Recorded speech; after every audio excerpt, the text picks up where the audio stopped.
పెళ్ళైనా పండగైనా వేడుక ఏదైనా పట్టుచీరల ప్రత్యేక వేదిక వారాహి సిల్క్స్. సాంప్రదాయానికి సౌందర్యానికి వారధి. పూరించబడింది. ఇది కథ. సో ఒక మంచి ఎక్స్పీరియన్స్ అది. అంటే నటుడుగా చేజారిన అవకాశం రచయితగా గురింపబడింది. నటుడుగా గొంతు ద్వారా ఇంకో నటుడికి అంటే నేనే చేస్తున్నానేమో అని. ఈ ప్రాసెస్ లో మళ్ళీ సుహాసిని గారు కలిసారా మళ్ళీ? ఆ, అక్కడికి వెళ్ళగానే ముందు అమ్మ ఇట్లా వచ్చాను చేస్తున్నాడా, వెరీ గుడ్ అండి, సంతోషం అంతే కదా. సినిమా ఫంక్షన్కి ఇక్కడికి వచ్చినప్పుడు ఆవిడ వచ్చింది కదా. అవును. ఇక్కడ ఫంక్షన్కి వచ్చినప్పుడు నేను వచ్చాను. I really enjoyed. All the artist అందరూ చేసిన వాళ్ళే కదా అందులో నాతో ఏదో తెలిసిన విధంగా. వాళ్ళు అదే విక్రమ్ దగ్గర నుంచి. విక్రమ్ అయితే మరీ నువ్వు విక్రమ్ ఇక్కడ ఇంటి పక్కన అక్కడ గ్యాస్ ఇది చౌరస్తా ఉంది చూడు. అవును. ఒక డైరెక్టర్ వాడిదో మంచి కథ, ఇదొక కొత్త ఎవరు తెలియని అంటే చెప్పిన ఆడి పేరు గుర్తులేదు కానీ ఒక డైరెక్టర్, అతను ఒక ప్రొడ్యూసర్. ఆ ప్రొడ్యూసర్ నాకు మిత్రుడు. ఇతను నాకు తెలుసు. ప్రొడ్యూసర్ అయితే నాకు బాగా ఫ్రెండ్. అప్పట్లో దాదాపు 20 ఏళ్ల క్రితం సంగతి. శివపుత్రుడు కన్నా 5 ఏళ్ల ముందు అనుకో. ఓకే. వాడు ఏమన్నా ఆ ప్రొడ్యూసర్ నా దగ్గరికి వచ్చి ఇట్లా ఫలానా వాడు కథ చెప్తున్నాడే రా, ఆ కథ నువ్వు కూడా విను, నువ్వు ఓకే అంటే సినిమా తీస్తా, లేకపోతే చేయను. ఏమో నాకు ఇది ఇలా పెట్టేవంటే అంటే లేదు మరి నాకు పెద్ద ఐడియా లేదు సినిమా ఇండస్ట్రీ. సరే అని వెళ్ళి కథ బాలే వాడు ముందేం చెప్పలేదు కానీ అంతా అయ్యాక ఏంటంటే మొత్తం పోతాయి డబ్బులు. నా నా మిత్రుడండి, నువ్వు నా ప్రొడ్యూసర్, నువ్వు ₹1 కోటి దాని మీద పెడుతున్నావు, నాకు తెలుసు అది పెడితే పోతుందని. ఏం చెప్పాలి నేను? అంతే కదా. అతను శ్రేయస్ కోరేవాడు అయితే చెప్పేశారు కదా. 32 కాదు, కోటి అదే అప్పట్లో. వెంటనే కష్టం, ఈ కథ కష్టం. అతను ఇంతకన్నా అద్భుతం కథ చేస్తే ఓకేమో, ఈ కథ కష్టం, కట్ చేస్తే అదే మాట అతను చెప్పేశాడు. చెప్పేటప్పుడు సహజంగానే వాడిని నేను పెట్టాడంటే భరణికి నచ్చలేదు కాబట్టి తీయట్లేదు అనేది చెప్పుంటాడుగా. అంతే అదే. అతను నాకు ఉత్తరం ఏం రాశాడంటే, విక్రమ్ విక్రమ్ కాదు, డైరెక్టర్, ఎవరో కొత్త డైరెక్టర్, ఎవడో డైరెక్టర్, ఈ పేరు. అతను నాకు ఏముత్తరం రాశాడు, నా జీవితాన్ని సర్వనాశనం చేసేసిన తనికెళ్ళ భరణి గారికి అంటూ మొదలెట్టాడు. అసలు నా నోటికాడికి వచ్చిన కోడి తీసేశారా, అది ఇది మీ శాపనార్థాలు ఉంది. నేను ఆత్మకు ఒకటే చెప్పుకున్నా,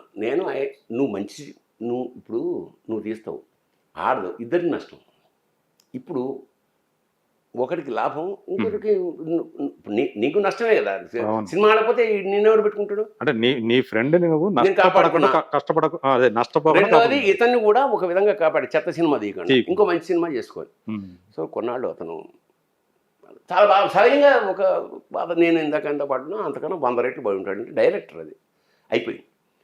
మళ్ళీ వాడే ఆ డైరెక్టరే రియలైజ్ అయ్యి, లేదు సార్ అప్పుడు తప్పు, చెత్త కదా, అందువల్ల మీరు అన్నారు కదా, ఓకే ఈసారి ఇంకొక మంచి కథ తెచ్చా, ఈసారి నన్ను ప్రొడ్యూసర్ కాదు, ఆల్రెడీ సినిమా తీస్తున్నాడు, మీరు వేషం వేయాలి. నేను ఎందుకనే, నేను యాక్టర్ తప్పకుండా.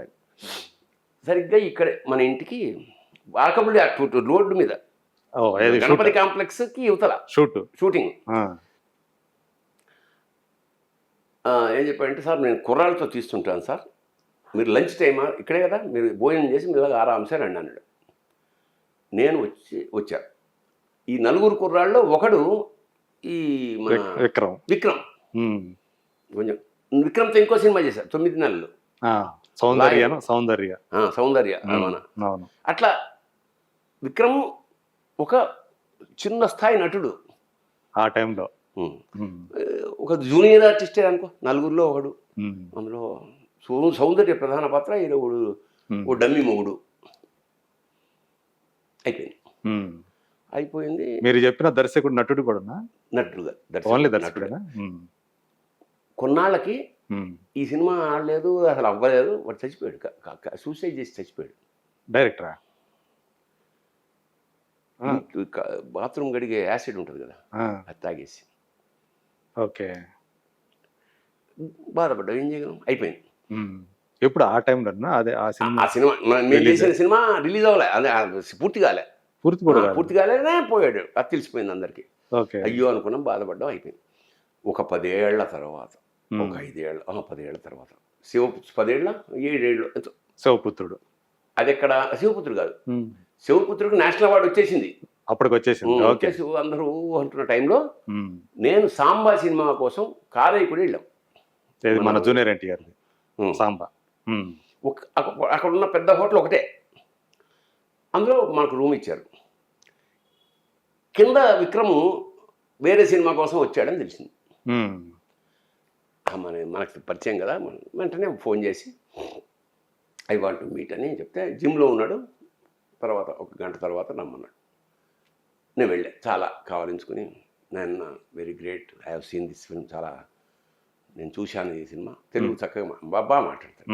అయ్యో చాలా సంతోషం సార్ మీరు రావడం, నిన్న జూనియర్ ఎన్టీఆర్ సినిమా కోసం వచ్చాను, ఇలా సో వీ హ్యావ్ అప్పుడు చేశాం కదా, ఇప్పుడు చేశాం.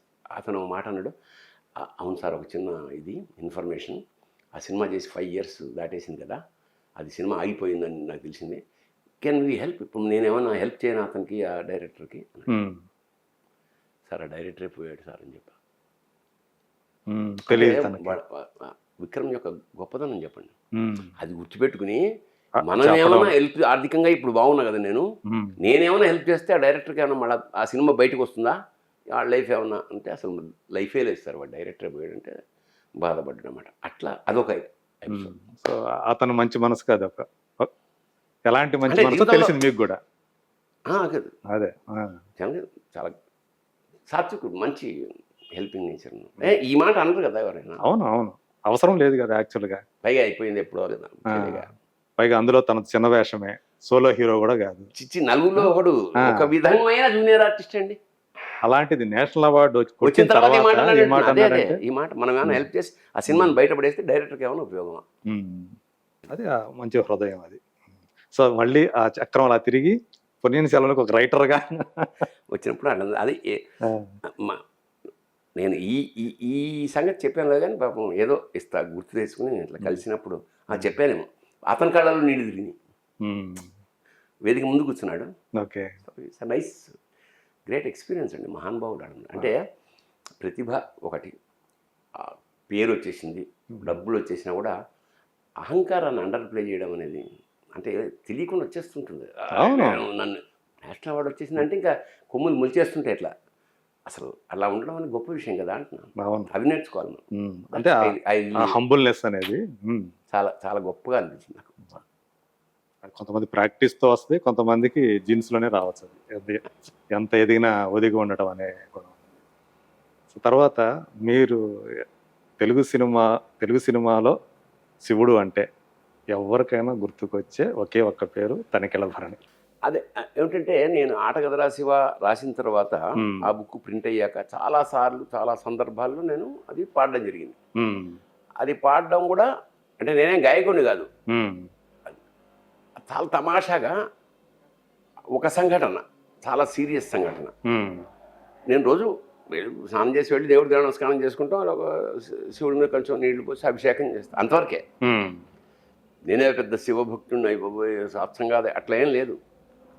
భక్తి అనేది అందరి జీవితంలో ఒక భాగంలాగే నాకు కూడా అంతే. ఏం జరిగింది ఆ రోజు, నేను న్యూస్ చూస్తే శబరిమలలో ఒక శిఖరం కూలిపోయి 200 మంది తెలుగు వాళ్ళు చచ్చిపోయారు. ఆ న్యూస్ అది ఎప్పుడు, ఏ సంవత్సరం? అబ్బో 99లో రాశాను నేను, అంటే 98 ఆ ప్రాంతాల్లో. 98. ఓకే. నాకు మనం చాలా, నేను 10 సార్లు వెళ్ళా మా గురుగారితో. అది అప్పట్లో సినిమా వాళ్ళందరూ రాళ్ళపల్లి గారితో వెళ్ళేవాడిని, 10 సార్లు వెళ్ళా. అంటే నాకు అనుబంధం ఉంది. ఏ శిఖరం కూలి ఇంతమంది చచ్చిపోయారు ఇదేంటని ఒక విధమైన బాధ కలిగి అప్పుడే అప్రయత్నంగా నా నోట్లోంచి ఆటగదరా శివ, ఆటగద కేశవ అట్లా వచ్చింది. ఒక రకంగా చెప్పాలంటే ఆసువుగా వచ్చింది అది. ఆసుగా తర్వాత ఆటగదరా నీకు అమ్మతోడు అని తర్వాత ఒక 22 రోజులు ఒక విధమైన జ్వరం లాగా ఇది రాయాలి, ఆటగదరా శివ వచ్చింది. నేను అప్పటికి నాకు సంగీతం అంటే ఇష్టం. మా వీణాపాడి మ్యూజిక్ డైరెక్టర్, అతనితో హార్మోనియం నేర్చుకోవడం ప్రారంభమై 1.5 year అయింది. అప్పటికి నేను మధ్యమావతి రాగంలో నేను మాస్టర్ చేసా. అంటే ఇక్కడ కూర్చునేవాడు ఇక్కడే కింద, షూటింగ్ లేకపోతే లంచ్ వరకు కూర్చునే ఉండేవాడు. అట్లాగా 7 గంటలు ప్రాక్టీస్. సో ఆ పర్టికులర్ మధ్యమావతి రాగం మీద కమాండ్ వచ్చింది. ఈ ఆటగదరా శివ అదే రాగం. ఆటగదరా శివ ఆటగద కేశవ ఆటగదరా శివ ఆటగద కేశవ ఆటగదరా నీకు అమ్మ తోడు ఆటగదరా శివ ఆటగద కేశవ ఆటగద జననాలు ఆటగద మరణాలు మధ్యలో ప్రణయాలు ఆట నీకు ఆటగద సొంతాలు ఆటగద పంతాలు ఆటగద అంతాలు ఆట నీకు ఆటగదరా మన్ను ఆటగదరా ఆటగదరా నలుపు ఆటగదరా తెలుపు నలుపు తెలుపుల గెలుపు ఆట నీకు ఆటగదరా మన్ను ఆటగదరా మిన్ను ఆటగదరా మన్ను ఆటగదరా మిన్ను మిథ్యలో ఉంచి ఆడే మధ్యలో కాదు మిథ్యలో ఉంచి ఆడేవు నన్ను ఆటగదరా శివ ఆటగదవే కేశవా. ఫస్ట్ నాకు గురుతుల్యుడు నాకు మహా ఇష్టమైన మా బేటూరు గారి దగ్గర తీసుకెళ్ళి సమర్పించారా? పరమాద్భుతంగా ఉంది నాయన. నాకు ముందు మాట రాసేవాడు సార్, రాసిచ్చాడు సీతారామ శాస్త్రి. ఒరే నీకు మాట కాదురా పాటే రాసిస్తాను అని అన్నమాట అని ఒక పాట రాసిచ్చాడు. జొన్న విత్తుల సామవేదం ఎవరైతే శివతత్వం మీద రాసిన వాళ్ళందరికీ వెళ్ళి ఆ తర్వాత ఆ బుక్ ప్రింట్ అయింది. ఆ బుక్ ఆవిష్కరణకి చిరంజీవి గారితో చేద్దామని అది కుదరలేదు. ఎందుకంటే ఆయన కూడా రాజస్థాన్లో షూటింగ్ చేయాలి. ఈ రకరకాల కారణాల వల్ల బుక్ అయితే ప్రింట్ అయిపోయింది, డిస్ట్రిబ్యూట్ చేసేసాం.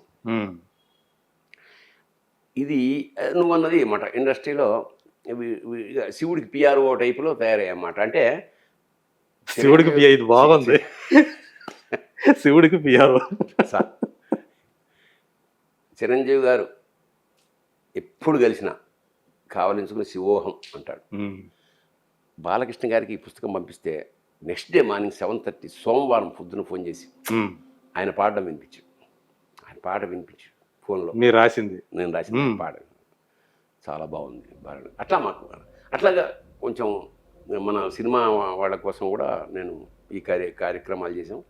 ఆల్ ఓవర్ అందులో ఒక మాట రాశా, ఇది అప్రయత్నంగా నాకు లభించిన దీన్ని ప్రపంచమంతా చేయాలని ఒక సత్సంకల్పం. ఫస్ట్ నేను బ్రహ్మానందంగా వినిపించా ఫస్ట్ అవగానే.